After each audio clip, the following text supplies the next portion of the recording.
Okay, well, welcome everyone to the Class Rebel Founder Series. I'm here with Braden Parker, the CEO and co-founder of Casca Footwear out of Vancouver. How are you doing tonight, Braden? I'm doing excellent. I'm Nice. excited to be here, Yeah, nice to see you. or at least I am Okay. here, you are there. Yeah. No, normally we do this over tacos, right? But this time it's gonna Exactly. have to be through the computer. But it's so good to see you.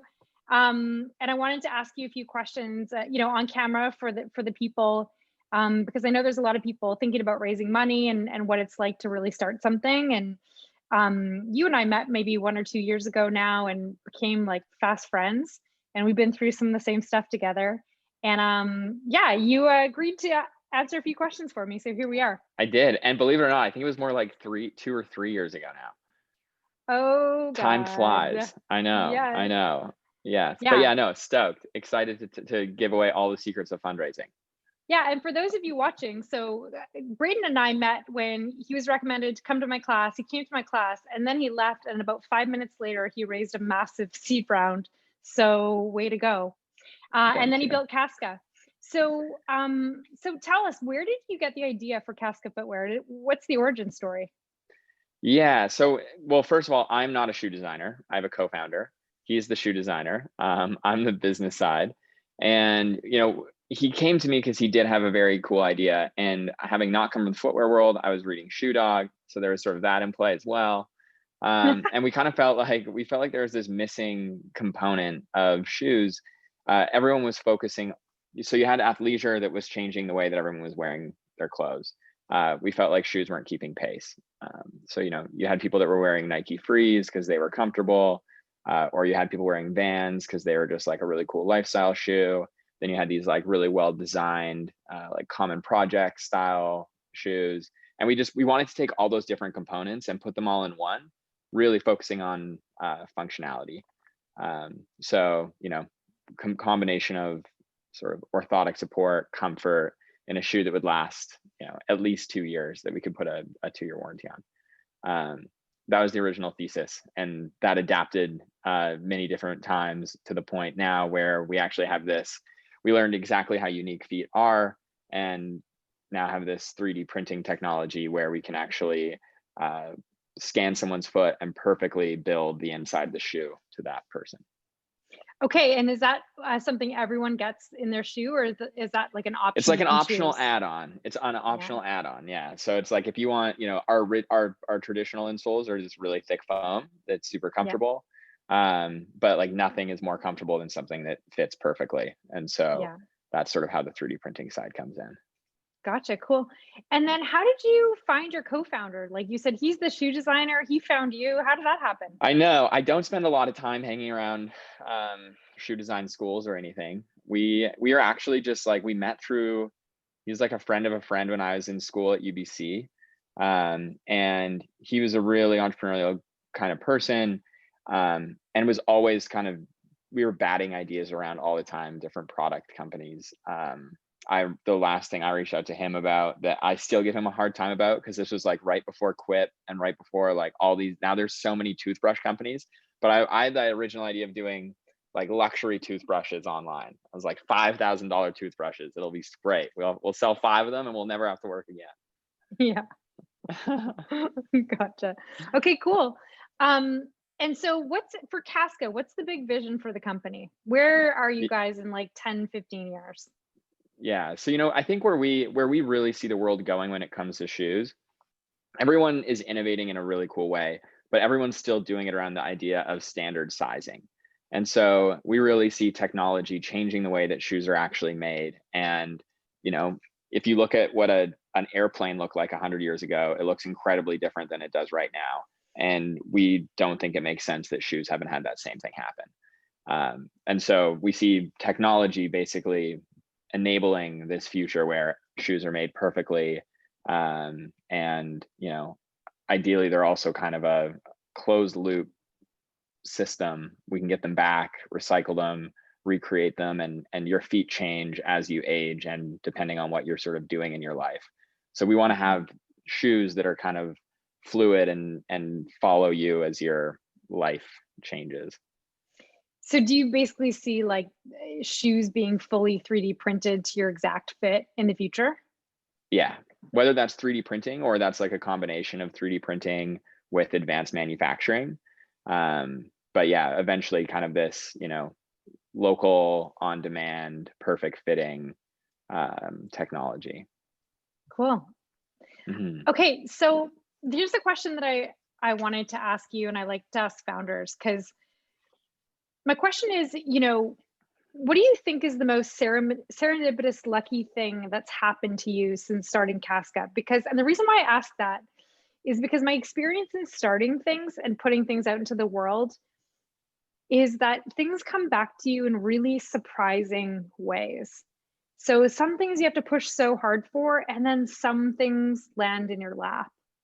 Um, and I wanted to ask you, what's one of the most serendipitous lucky things that's come out of starting Casca? Big or small? It's definitely always nicer when things fall in your lap. Yeah. That tends to happen not as often. Um, I would probably say, so I was working in real estate investment prior to leaving and starting Casca, and got along with a lot of people in that industry really well. But like, I was like, you know what, I'm going to start a shoe company. Someone that I got along with really well that, became a close friend that kind of helped me think through how I was going to, do Casca. He ended up having a retail store in on Main Street, and it just happened to be going vacant at the time that we were looking, and we were started looking at places to move into, and it was proving to be a little bit harder than we thought, because like, we're a startup company, like, yes, we have some cash, but landlords want like their Starbucks. Yeah. And so that was just like one of those crazy lucky situations. It was like the perfect size, perfect location. I happen to know him. And it also used to be a hair salon where I used to get haircuts in university. Oh, So wow. Okay. Okay. serendipity. A lot of good juju in that space. That's Yeah, good. yeah. Okay, that's awesome. Yeah, I mean, it's magical. Like you do have to fight for most things, but I have found sometimes things just land in your lap. I remember I didn't I'd been observing Cotopaxi from afar when I had the fund, um and they ended up knocking on our door, and we ended up having the chance to invest, and I do like Davis, the founder, quite a bit, but sometimes it was nice just to have like thing sometimes it's nice to have things come to you, and I Hmm. found that stuff kind of happens over and over. Okay, next Good thing. question. Yeah, good things go to those. I don't know. Yeah, what goes around comes around. Good things happen eventually, hopefully. What, there's another one. There's some. There's some. Fortune favors the bold, that one. There we go. That one too. I like that one too.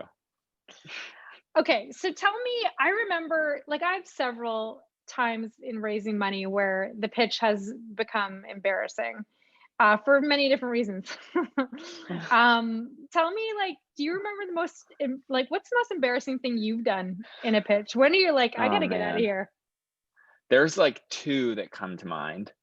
One of them was like so early on at Casca. I think we had like a photo of a shoe, or like a drawing of it at this point. And we went to this like one of these like local like angel investing community startup things. Like, it was pretty small time.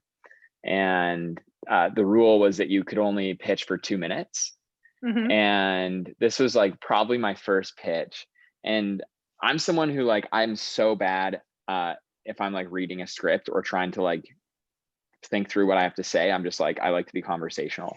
And in this instance, Kevin, my co-founder, we were like working through this, and like he was like, dude, you only have 2 minutes. We have to practice. We have to get this like nailed, blah, blah, blah.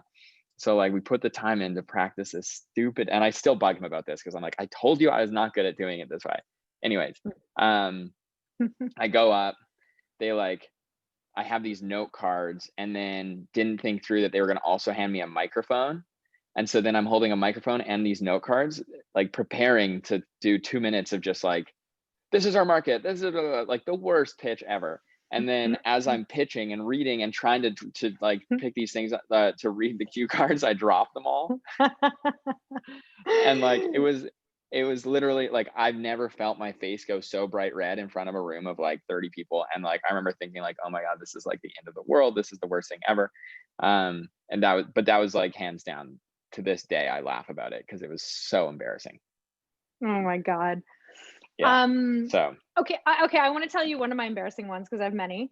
What do you say? What would you say is like the appropriate time, an investor would listen to your pitch for the first time? What's like an appropriate meeting length, would you say? oh man, I have no idea. Like, I guess it depends how it's going. Maybe like half an hour, Yeah, right. like for a I first had, one. yeah, I had an investor come to a meeting and stand up and leave after 7 minutes. Wow. Is that because it went really well? I don't know. He left his buddy there. Like he came, but then he escaped and left his friend.